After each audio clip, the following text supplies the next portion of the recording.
welcome to Turn the Page, the official podcast of the Syosset Public Library.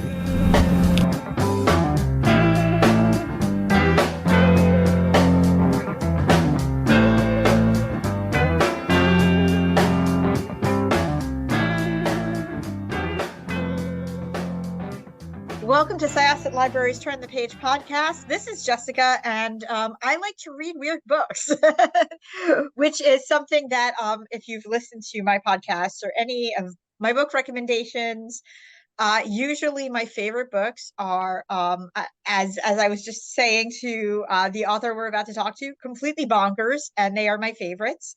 So I'm really excited because last year she wrote one of my favorite books, not just of the year, but just in general, a book that I'm constantly trying to put in the hands of everybody, called The Last Housewife. And then this year, Ashley Winstead, why don't you tell us about this book, Midnight is the Darkest Hour? Hi, Jessikah. Okay, I'm so happy to be back. And I feel like I need to say I'm Ashley Winstead. I like to write weird books. And with that introduction, yeah, let me tell you about Midnight. So, Midnight is the Darkest Hour is a Southern Gothic murder mystery. So it's new territory for me in some senses, and it takes place in the very small, very rural town of Bottom Springs, Louisiana. And this is a town that is firm Southern Baptist country. This is where the books are banned. And Bottom Springs is ruled over by preacher James Cornier. And when our book opens with a skull being pulled out of the nearby swamp, and no one in Bottom Springs knows who the skull belongs to, how it got there, and it strikes fear, terror in the hearts of the community because there hasn't been violence or a homicide in decades, or so they think. The only person in Bottom Springs who feels like she knows exactly who this skull belongs to and how it got there is the preacher's only daughter, Ruth Cornier, who believes that she knows these things about the skull because she's the one who put it there 6 years ago. And now, as she's watching all of this unfold, she realizes that her deepest, darkest secret has come to light, come unburied. So the book follows Ruth, who is the exemplar of a good girl, who's been seen but not heard, which is what she understands her father or parents want from her in the community. And she has to do these very ungood girl-like things, like throw the sheriff off her trail and maybe even point the arm of the law at some really bad people who actually deserve punishment. So that's my little elevator pitch. There's so much that I loved about this book. Ruth was a really interesting narrator. There were a lot of things about her that I really, really loved. And, the story between her and Ever it was very well done. Because I mean, who doesn't love, a childhood romance, forbidden love story between, obviously, a good girl and I don't know if I'd really call Ever a bad boy, but I think what was very interesting just about the story in general was how you sort of wove the idea of, this theme comes up a lot, that reading is sort of what sets people free if they're in a place that is, constrictive to the way that they think and to, and Ruth is definitely being brought up in that type of community, and you say it's, the Southern Baptist, it's like a mini cult of a cult of a cult. I mean, Totally. This is it's like a niche, like a subsection, and she finds her freedom in the library reading teen romance books, notably one with a vampire, which Yep. is kind of important. And I'm always reading these stories, and it's true because I hear from a lot of people and a lot of authors who were in this position, like, I got to go to the library and it set me free. I grew up in this really restrictive situation and it set me free. But you kind of play with that trope in this because it does save Ruth, but it also sort of shapes her in really interesting ways. And it shapes her relationship with Ever, and it also just shapes her, her moral compass. Did you sort of like, where did all of this start for you? Because it feels like there was definitely an aha moment somewhere. And without giving too much away, I'm curious what your aha moment was. Yeah, can I just say that that's like such a beautiful and perfect encapsulation of the story? So thank you for that. Um, yeah, I would say so. I find myself really being drawn to writing books about stories and the power of stories, the power of the things that we tell ourselves, which really comes out a lot in The Last Housewife and even in My Dreams I Hold a Knife, but just the power of the myths and narratives that shape us. And so, very much at the core of Midnight is the Darkest Hour is like this battle between various narratives that are battling for control over Ruth Cornier, battling for control over the town of Bottom Springs. And I I pitched this book, and the seed of Midnight came to me when I always in my thrillers I feel like I'm doing emotional excavation work where I'm going back into like past versions of myself and digging that girl out and kind of like healing old wounds and doing kind of catharsis and hopefully like doing that for my readers too. But Ruth, I reached all the way back. She's my youngest protagonist ever. We see her through ages 17 to 23.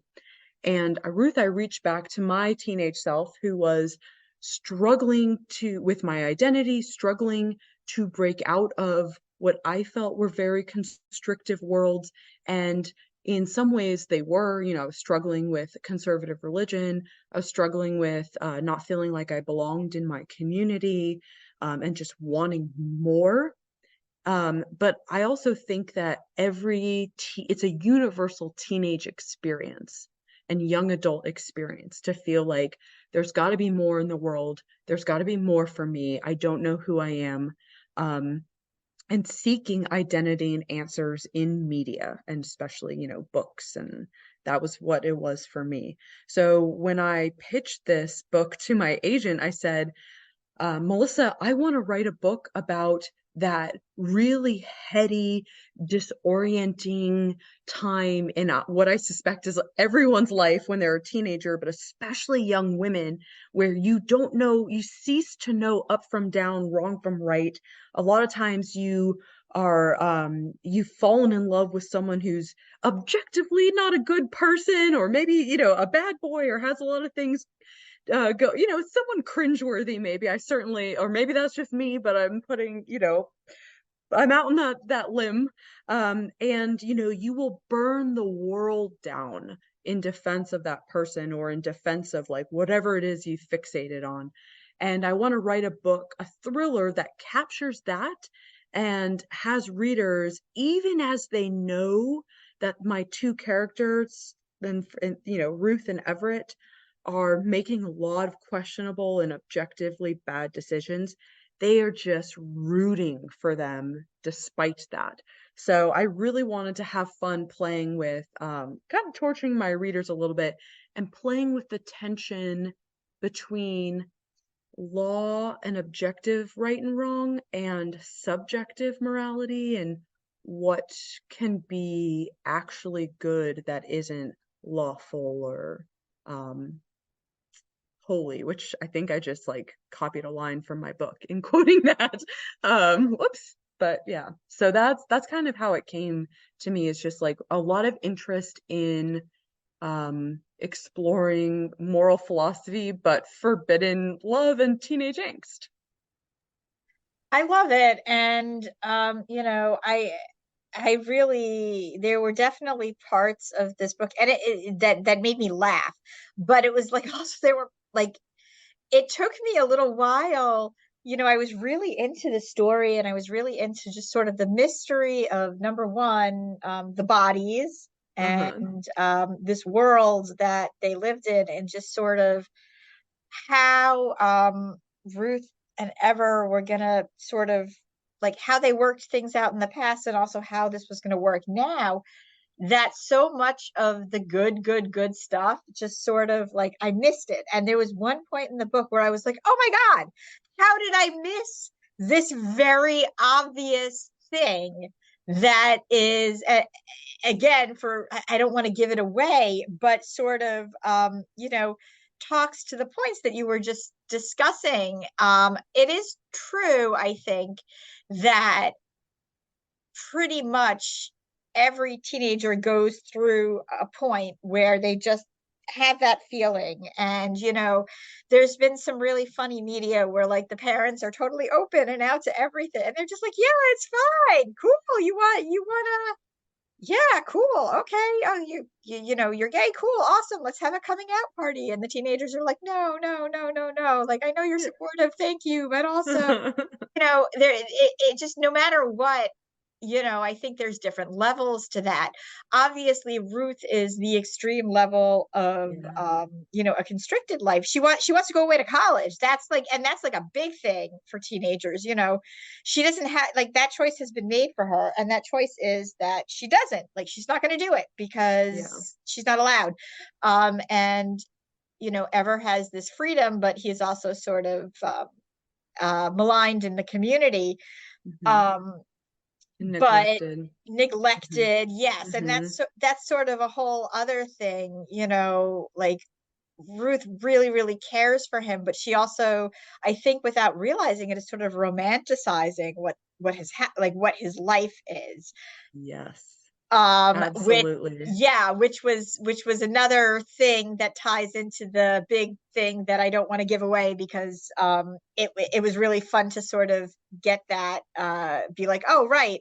But I think that having it set between this age of 17 and then sort of Ruth on the precipice of possibly getting married to someone she's not sure of, and then this Hmm. guy comes back, and then secrets from her childhood come back as well, was just a really clever way of showing two different coming of age points in Hmm. extreme for two people. I fell in love with both of them. Did you find one of them more prickly to write than the other? Oh no, I loved both Ruth and Everett so much. And I have to say, I think their story is one of my favorite that I've ever written. I kind of just put everything I would want to see in a relationship. Like I romanticized the heck out of them. And I actually had this list going in a Word document of like the most epic scenes that I could imagine between like a young man and a young woman, like this. Um and I'm also struggling to dance around not spoiling anything, but just these like the beauty of writing this story is that the setting I really wanted to make as fairy tale-esque as I possibly could while staying within the real world.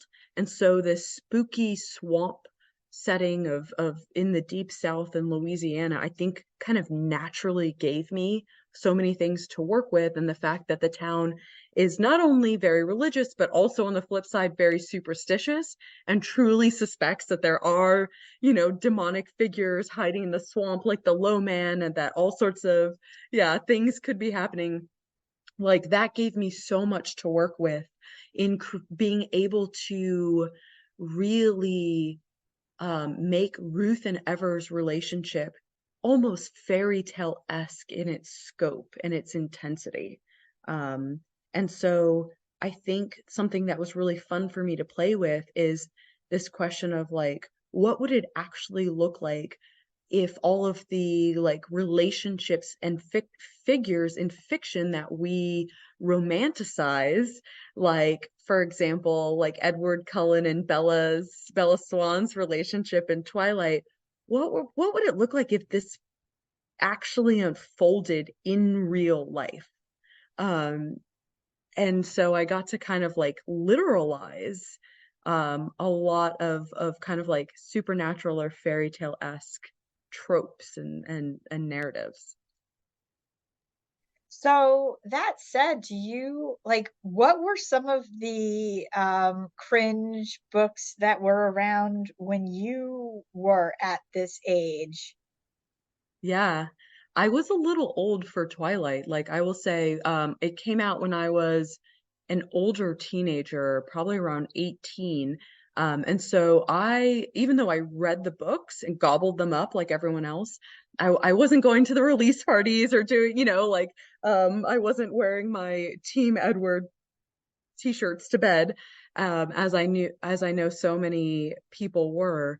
I was thinking really seriously about the Twilight phenomenon, and then obviously that all that thinking resulted in Twilight playing a really large role in this book, Midnight. But for me, I was obsessed with Sweet Valley High.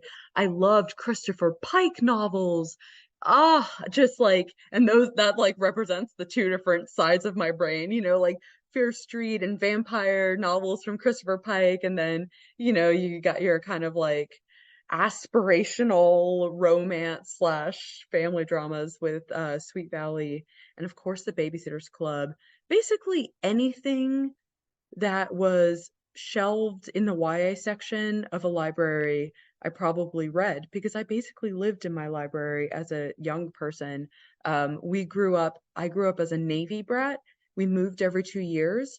So, for a different reason, I felt very much like Ruth in that I was always on the outside looking in at communities and found my refuge in books too. She comes at it from a different angle, but it's a very shared experience. So did you spend time then in the Deep South in communities sort of close to what Ruth did? Yeah, so it's really funny. I was invited this past year to speak at a Southern Voices festival, and it took me a second. And they're like, "Hello, Southern writer, we invite you." And I was like, "Am I a Southern writer?" Because for so long we hopped growing up around to different places, and then I realized I've lived in, Florida with my parents for a very, very long time in swampy southern Florida. I went to school in Tennessee. I also went to school in Texas. I live here in Texas, which, arguably the South, but Southwest. Families in Louisiana. It's just like, yeah, I've been in the South for decades now. And even though my perspective is a little more, I would say, like global, and I don't feel like this sense of home in the South, so many of my stories are set there. And it really was my family living in Louisiana and me visiting them. And New Orleans is only a 5-hour drive from Houston. So you drive through southern Louisiana to visit all my family there. And just, I have been dying to write a book set in southern Louisiana for a really long time because every time I visit the swamp, whether it's in Louisiana or Florida, I'm just struck by how magnificent and chilling and eerie a natural setting swamps are, with danger lurking everywhere. Yeah, and another thing I kind of wanted to bring up about it was you were talking about that balance between being like and when you say religious, there's different types of religion, obviously, but Mhm. like this very strict Southern Baptist Christian religion, and then also holding these superstitions that probably almost pre-existed, sort of permeated through that Yep. area. Do you find a lot of that? I mean, does that exist a lot? Absolutely. Like this is a niche historical and academic interest of mine, and it has been for a very long time. is thinking about the history of belief, and the history of religions, and thinking about like really the material histories of religion. So I've taken so many classes in my academic um, journey and history about the history of thought and religion, and how like all the religions that predated and influenced Christianity, and the way that Christianity itself was shaped by people in, powerful people in charge, and how so much of what we understand as like the word of God in within the Christian tradition was actually, if you trace it back to the Council of Nicaea or so on and so forth, early Roman Empire, or like even Emperor Constantinople in particular, you are seeing like decisions made by powerful people to present, the word of God in particular ways that empowered them. So I just find that history, and you can do the same thing with every set of religious beliefs. And so I've always been really fascinated in the history of what seems supernatural and otherworldly, or, insert whatever word you want, like metanatural. Um, and I had a really wonderful time crafting like an alternate history, kind of fake historical text within Midnight, because Ruth, as someone who works in the library, um, and with her librarian companion and fellow employee Nisa, they're like, we're going to solve this mystery of these bodies that are popping up, and we're going to do it through books, which is just was very fun for me to write. So they're doing all of this research. And it was so fun for me to kind of like reproduce so many of the texts that I have spent my life studying as an academic. And just one more thing I want to say about the religion of it all, because you inspired me with what you said, Jessikah, about pointing out that the kind of religion that we get in Midnight's the Darkest Hour is like a really niche, fundamentalist, strict version of religion. And one thing I would really wanted to make sure I didn't do in Midnight was demonize like all religion or all of versions of Christianity. So there are really good Christian souls in Midnight, like Nisa, like people who are very committed to their religion, also like very great people. And also Ruth herself is very, very spiritual. And that is her saving grace, is that she finds spirituality and communion with God and a higher power just outside the church that her father kind of rules over. Yeah, I thought so too. And that's like, having her be sort of at that point where she is the daughter of, basically, for lack of a better phrase, a cult leader, Yep. but also having, her own faith. It was really well done. And also, just to kind of go back to what you were saying about, like researching things in the library. I mean, personally, I grew up with Buffy, and I think, I think that all research on supernatural stuff should always be done in a library. That's maybe that's just me, but No, yes, please. Like there, and you should have your guardian who is a librarian, and you you and yes, your like yeah, you and your like what Scooby Gang or whatever should just meet in yes, the library every week yeah. to do your research. Well, what is it? The weekly apacalypse. That was always a fun thing Oh my with God, that with was so formational for me yeah, me as a too. storyteller. Me too, as just a consumer of media. And I think, there was something in just that whole, there was something in that whole sort of world that you could go to school and, at the same time, though, like you and your friends, that maybe they're not, I don't know, the head cheerleader, although she got involved too. Yeah. Uh, you're fighting the apocalypse every week because in the library, it's just, yeah, I think that shaped a lot of us. Oh yeah, like this underdog mentality of like the Xanders and oh, I'm gonna forget people's names, but Willow just like the Yeah, underdogs, the not cool kids, but like you said, Cordelia gets involved at some point. But yeah, secretly saving the world on a weekly basis and doing it from the library, just too good. That is so agreed. genius. Agreed. Well, I really loved this book. It had a lot of really fun elements in it. I think I like your bonkers books are all very different. And that's one thing that I really appreciate is that, they're not like formulaic in any way. What is it? In My Dreams, I Hold a Knife, and Uh-huh. The Last Housewife, and Midnight. They're all very, very different. Um, and they hit on a lot of different points. But they're all super, super fun reads, and they go to dark places and just make you think a lot. So I just want to thank you so much for writing them. Thank you. God, I that like completely makes my day, and I appreciate that so much. I hope that I can always continue to write like bonkers books, and books that are very vastly different because it's such a fun challenge. Are you doing any work on anything at the moment, either bonkers or romancy?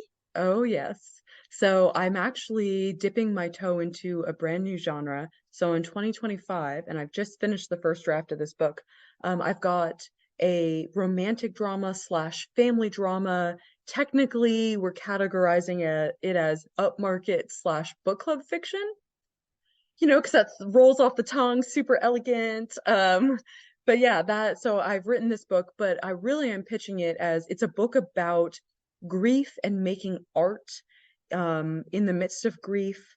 And all of these kind of ghostly connections between artists and readers and listeners. And it's set in the world of music, but also has a central love story. So it's told in dual perspectives from the lead singer of a failing band that goes viral just when everything's about to fall apart for them, and the manager who's sent in to get them on the straight and narrow and make them, produce some profits. So lots of tension there.